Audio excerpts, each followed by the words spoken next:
Right now, you can look up a single confident number: the Earth is 444 billion years old. That number is barely a century old. For nearly all of recorded history, the honest, official, mainstream answer to how old is the Earth was a completely different number, and it was off by a factor of 1,000,000. In 1650, the Archbishop of Armagh, James Hutton, published a chronology of the Bible so precise it named a date: the world was created on the night before October 23rd, 4004 BC, not long ago. A specific evening on a specific autumn day. Hutton wasn't some lone crank. Working from the same biblical genealogies, the medieval monk Bede had calculated 3952 BC. The astronomer Johannes Kepler landed on 3992 BC. Even Isaac Newton, arguably history's greatest scientist, came out somewhere around 4000 BC. For generations, Hutton's date was printed directly in the margins of English Bibles, right beside the book of Genesis. It wasn't presented as one theory among many. It was presented as settled fact, a 6,000-year cage around every question anyone was allowed to ask about the Earth's past. Breaking that cage wouldn't come from a theologian rereading the text more carefully. It would come from someone who spent decades looking at something the text never mentioned at all: the actual physical ground underfoot. His name was James Hutton, born June 3, 1726, in Edinburgh, Scotland. Hutton's early path looked nothing like a revolutionary geologist's. He studied humanities and medicine at Edinburgh University, then chemistry and anatomy in Paris, finally earning an actual medical degree from Leiden, in the Netherlands, in 1749, a fully qualified physician who would essentially never practice medicine.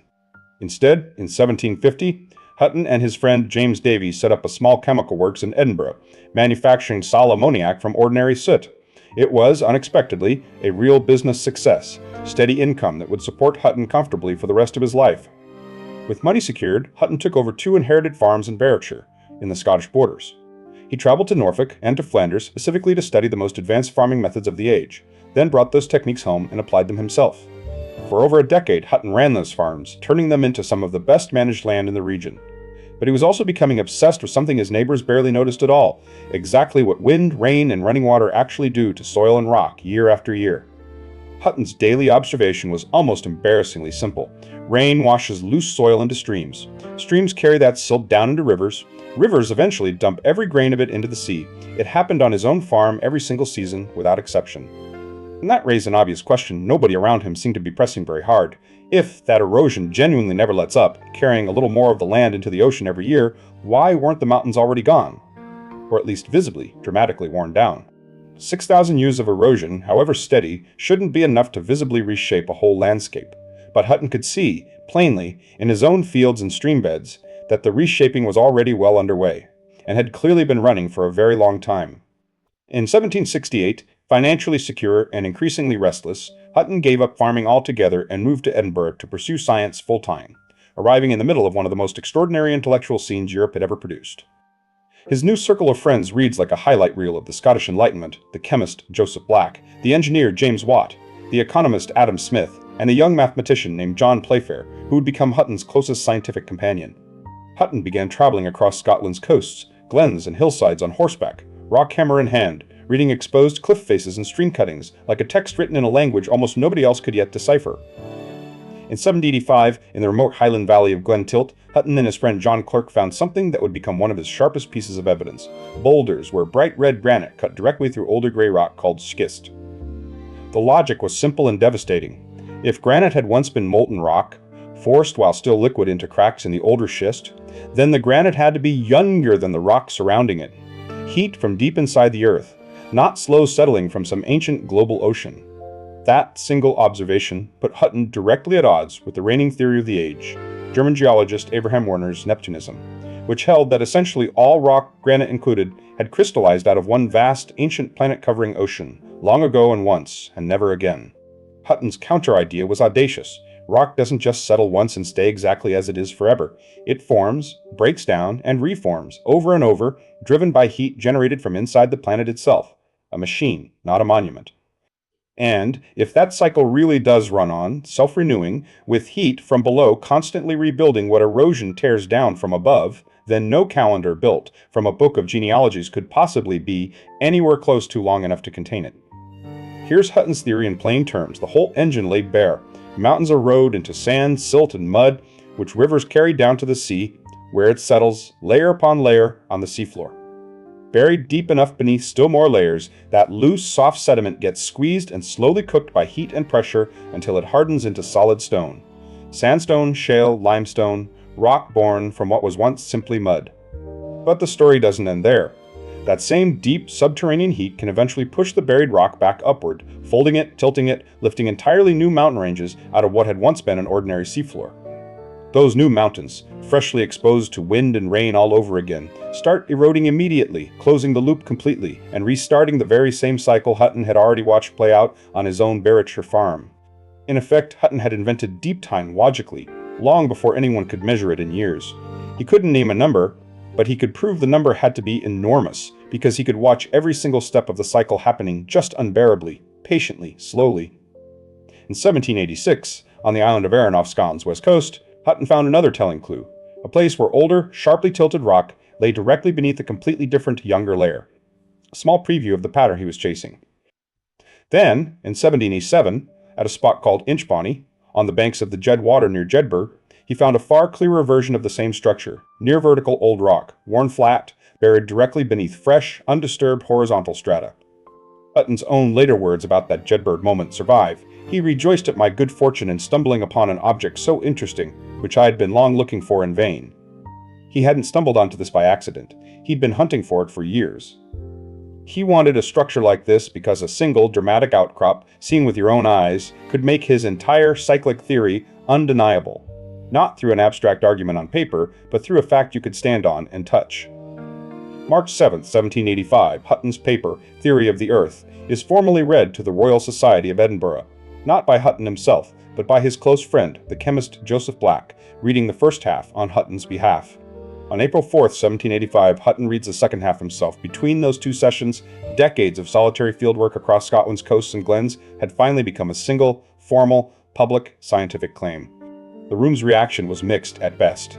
Hutton's writing was already, even then, notoriously dense and difficult to follow. Friends privately worried the ideas underneath were sound, but that the prose itself might end up burying them. 3 years later, in 1788, the paper is finally printed in the debut volume of the Transactions of the Royal Society of Edinburgh, Hutton's theory of a slow, cyclic, ancient Earth now permanently on the scientific record. But a printed paper wasn't proof enough on its own. Hutton needed something no skeptical reader could argue with, an actual place where you could stand, point, and see two completely different ages of rock stacked directly on top of each other. He'd already glimpsed the pattern at Arran and at Jedburgh. Now he wanted the clearest, most dramatic version imaginable, and he had a strong hunch exactly where to look, the wild rocky coastline near his own old Berwickshire farms. In early June 1788, Hutton sets out to search that coast with his friend and closest scientific collaborator John Playfair, the mathematician who had spent years absorbing and championing Hutton's geological ideas. They're joined by Sir James Dunglass, a young chemist, geologist, and local landowner, whose own small boat would carry all 3 men along the rocky shoreline they intended to search. Their plan was specific. Search the sea cliffs near Cockburn Spath for one exact kind of scar in the rock, sedimentary layers meeting at a sharp angle instead of lying neatly, undisturbed, one flat layer atop another. Hutton had a strong hunch this precise structure existed somewhere along this exact stretch of coast, hidden, waiting, exactly the kind of undeniable proof his whole cyclic theory needed to finally become impossible to dismiss. Their small boat rounds a headland known as Siccar Point, and there, washed bare and exposed directly by the sea, is something even more spectacular than any of them had quite dared to expect. Here is exactly what they saw. Near vertical strata of dark gray rock standing up like a fence of broken planks, their tops planed perfectly flat by the sea, and directly above that flat surface, undisturbed, lying perfectly horizontal, red sandstone. Playfair recorded the astonishment directly, years later. They were looking at 2 completely different rock sequences, each one itself the product of an immense span of time, meeting abruptly at one single ancient boundary line. First chapter, the vertical gray rock, called Greywacky, had originally been laid down flat, as ordinary seafloor mud and sand, then buried, hardened into solid stone, and later tilted completely on its side by some colossal ancient upheaval. Second chapter, that same tilted rock had then been worn down flat by weather and waves over an immense span of time, eroded to a smooth, level surface, like the stump of an entire amputated mountain range, before anything new was laid on top of it. Third chapter, an entirely new sea washed in over that flattened surface, laying down fresh horizontal layers of sand that would eventually harden into the red sandstone, now resting directly above it, undisturbed ever since. 3 separate, complete chapters of Earth history, each one requiring an immense span of time entirely on its own, stacked together in one single walkable outcrop on an ordinary Scottish beach. Modern dating supplies the real numbers Hutton never had. The tilted gray greywacke is roughly 425 million years old. The flat red sandstone above it is roughly 345 million years old, an 80 million year gap, frozen directly into the rock itself. Playfair, standing on that very outcrop, later wrote the single line that would outlive every one of them. The mind seemed to grow giddy by looking so far into the abyss of time. Hutton himself needed no poetry to make his point, he needed only the rock. Here, undeniably, laid out in stone, was one complete turn of his cycle, burial, uplift, erosion, and burial again, all in a single outcrop. And if one full turn of that cycle demanded this much time, buried in a single outcrop on a Scottish beach, then his endlessly cyclic Earth had to be almost unfathomably ancient, with no obvious point where the whole process had to have started. Hutton put the whole idea into words that would become the single most quoted sentence in the history of geology. We find no vestige of a beginning, no prospect of an end. He wasn't claiming the Earth was literally eternal, only that neither its beginning nor its end left any visible mark on the rock itself. From what could actually be observed, the machine simply ran, indefinitely, in both directions at once. That single sentence detonated the 6,000-year cage without ever naming a replacement number. Hutton couldn't say, the Earth is X years old. But he had proven, on solid rock, that X had to be staggeringly, almost incomprehensibly larger than anyone before him had dared imagine. In 1795, Hutton finally expanded his ideas into a full 2-volume book, Theory of the Earth, with proofs and illustrations. His life's entire argument laid out in exhaustive, still notoriously difficult prose. The problem, almost nobody could actually get through it. Hutton's sentences ran long, dense, and tangled, genuinely brilliant ideas wrapped in prose so difficult that most of his own contemporaries simply gave up partway through. Hutton died on March 26, 1797, in Edinburgh, leaving behind a genuinely revolutionary idea that almost nobody outside his own small circle of friends had actually managed to finish reading in his own words. It fell to John Playfair, the same friend who had stood beside him at Siccar Point 9 years earlier, to rescue Hutton's idea from the one thing threatening to bury it forever, Hutton's own writing. In 1802, Playfair published Illustrations of the Huttonian Theory of the Earth, a clear, elegant retelling of Hutton's entire argument, written in prose as graceful and readable as Hutton's own had been dense and difficult. It worked. Most of what later geologists actually came to know of Hutton's thinking arrived not through Hutton's own difficult books at all, but through Playfair's far more accessible retelling of them. Deep time had survived its own author's prose. Now, it needed disciples bold enough to carry the idea further and, eventually, scientists patient enough to finally attach an actual, precise number to it. 3 decades after Hutton's death, a young Scottish lawyer-turned-geologist named Charles Lyell picked up the torch that Hutton and Playfair had lit, determined to make the argument for a slow, ancient Earth impossible to ignore. Between 1830 and 1833, Lyell published his own 3-volume masterwork, Principles of Geology, arguing, more systematically and persuasively than Hutton ever quite managed, that the same slow processes visible today fully explain the entire geological past. Lyell's idea earned its own lasting name, uniformitarianism. The present is the key to the past. A young naturalist named Charles Darwin carried Lyell's first volume with him aboard HMS Beagle on his famous voyage. Deep time, Hutton's gift, turned out to be exactly the room evolution needed to operate in, slow variation, accumulating gradually over spans of time that only a Huttonian Earth could possibly provide in the first place. But still, nobody had an actual number, almost unimaginably old, satisfied most geologists just fine. It did not satisfy physicists, and one physicist in particular was about to demand a real, precise figure.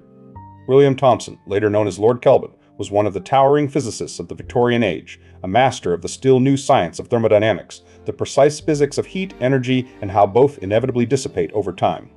Kelvin's approach, treat the Earth as an originally molten ball, cooling steadily ever since it formed, and calculate backward from its known present-day internal heat exactly how long that cooling would have taken. In 1862, Kelvin published a startling range. The Earth was probably somewhere between 20 million and 400 million years old, vastly longer than Usher's 6,000 years, but with a hard physical ceiling nonetheless. By 1863, he'd sharpened the figure further, most likely around 100 million years, and, he insisted firmly, certainly no more than 200 million, numbers he treated with the same certainty as physical law itself. Geologists were furious. Hutton's endless cycle and Lyell's patient uniformitarianism both seemed to genuinely require vastly more time than Kelvin's hard physics ceiling was willing to allow them to have. Kelvin's math itself was genuinely rigorous. His fatal blind spot was a source of heat nobody on Earth yet knew existed. He had no way to know that rock itself could quietly generate its own heat continuously from deep within. In 1896 and 1903, physicists discovered radioactivity, and with it, the fact that naturally decaying atoms inside ordinary rock release genuine, continuous heat entirely on their own, with no cooling or shrinking required at all. In 1904, young physicist Ernest Rutherford gave a lecture on exactly this discovery, with an aging Lord Kelvin seated in the audience, carefully, diplomatically pointing out that Kelvin's missing heat source had, at last, been found. Kelvin, by every account, never fully accepted it. He held to his original estimate for the rest of his life, unwilling to let a newly discovered force rewrite a calculation he had spent decades building his reputation on defending. But the physics could no longer be ignored. If rock keeps generating its own heat continuously, Kelvin's entire cooling clock model was measuring the wrong thing from the start. The Earth could be radically, vastly older than his numbers had ever allowed. The very radioactivity that broke Kelvin's argument turned out to be the key to finally answering Hutton's original, number-free question. Because decaying atoms don't only release heat, they also tick at a perfectly fixed, precisely knowable rate. In February 1907, chemist Bertram Boltwood published the first genuine radiometric ages, measuring uranium decaying into lead within various minerals. He calculated ages running as high as 2.2 billion years old. In 1911, physicist Arthur Holmes refined that same uranium-to-lead method further, dating rock samples at roughly 1.6 billion years old, figures that would have sounded insane just decades earlier, yet were built on hard, testable, repeatable physics. Deep Time now had an actual working clock. What it still needed was the very oldest sample science could possibly get its hands on, something old enough to catch the planet's true birthday, not merely some rock formed long after. For that, scientists would eventually have to look somewhere no geologist had ever previously needed to dig, not into the Earth's crust at all, but into rubble left over from the very birth of the solar system itself. By the mid-20th century, geochemists realized Earth's own rocks were the wrong place to look for its true birth date at all. Plate tectonics constantly recycles the crust, quietly erasing the very oldest evidence with every passing eon. The fix, meteorites. Many are leftover rubble from the solar system's very earliest days, essentially unchanged since before Earth itself finished forming, a fossil record of the planet's birth, still quietly orbiting out in space. In 1956, geochemist Claire Patterson analyzed lead isotopes from several meteorites, including fragments of the Canyon Diablo meteorite, the very object that carved Arizona's famous meteor crater deep into the desert floor. Patterson's method, different meteorite samples, each carrying its own distinct ratio of uranium to lead, should all follow along a single mathematical line, one whose slope reveals a single shared number, the true age of the entire solar system. His result, published in 1956, 455 billion years old, give or take about 70 million, a number so far beyond anything imaginable in Usher's century that the two estimates might as well be describing two entirely different universes. Modern measurements, refined across the following 7 decades with far more sensitive instruments, have narrowed the figure further still. Earth is 4.54 billion years old, give or take only about 1%. Watch the actual number climb across history. Usher's 6,000 years in 1650, Hutton's deliberately unstated immense in 1788, Kelvin's 20 to 400 million in the 1860s, and radiometric dating's 444 billion by the 1950s, each leap dwarfing everything that came before it. Every one of those leaps traces directly back to the same starting point, a Scottish farmer who never once had an actual number, only the patient, stubborn, hard-won certainty that whatever the true number was, it had to be enormous. Here's the same logic Hutton used with his own eyes, made precise, take any ordinary, measurable rate at which rock actually forms or wears away, and even a modest thickness of everyday sedimentary strata demands millions of years simply to accumulate. That's the real engine humming beneath every single number in this whole story. Slow, steady, thoroughly unglamorous processes multiplied by spans of time far too vast for any single human life to witness directly, only to carefully infer. One more look at Siccar Point itself, the outcrop that broke the 6,000-year cage for good, its two distinct ages of rock, and the 80-million-year gap between them, still sitting exactly where Hutton, Playfair, and Hall once stood together in 1788. Deep Time isn't merely a footnote in a geology textbook. It's the load-bearing wall underneath evolution by natural selection, underneath the entire modern fossil record, underneath our whole working understanding of how a planet actually functions over time. None of it demanded a telescope, a particle accelerator, or an elaborate laboratory. It started with a farmer noticing that rain carries soil to rivers, and rivers carry to the sea, and simply asking where the replacement rock was quietly coming from. Hutton never lived to see a single actual number attached to his own idea. He died certain only that the number existed, and that it was almost unimaginably larger than anyone before him had ever dared to say out loud. Every geologist and physicist afterward, Playfair rescuing his prose, Lyell systematizing his method, even Kelvin's rigorous but ultimately wrong attempt at a number was, one way or another, still answering the exact question Hutton first asked at Siccar Point. Today, geologists still carry Hutton's basic picture largely unchanged: erosion, deposition, burial, heat, uplift, and erosion again. An ordinary, entirely observable cycle running continuously for 4.54 billion years and counting still. Next time you see a cliff face, a canyon wall, or an ordinary road cut sliced straight through layered rock, remember, you're looking at pages of a book that took one Scottish farmer decades of patient walking to learn how to read at all. Thanks for being awake and curious with me today. Share this with someone who's ever stood at the edge of a canyon and wondered, even just for a second, how something that old could possibly actually exist. One final look at the whole climb, from a specific calendar date in 404 BC to a carefully measured 4.54 billion years. Very possibly the single greatest expansion of any number in the entire history of science. Until next time, keep looking closely at the ground under your own feet, because sometimes the biggest, oldest story in existence is written in plain sight, in a rock face nobody else around you has bothered to really read yet. Stay curious. If this story stuck with you, do two quick things. Hit subscribe. Neat Science brings another forgotten story back to life, and there's a whole playlist of them waiting for you right now. And tell me in the comments which part of this surprised you the most. I read every single one. Your next story is just one click away. I'll see you there.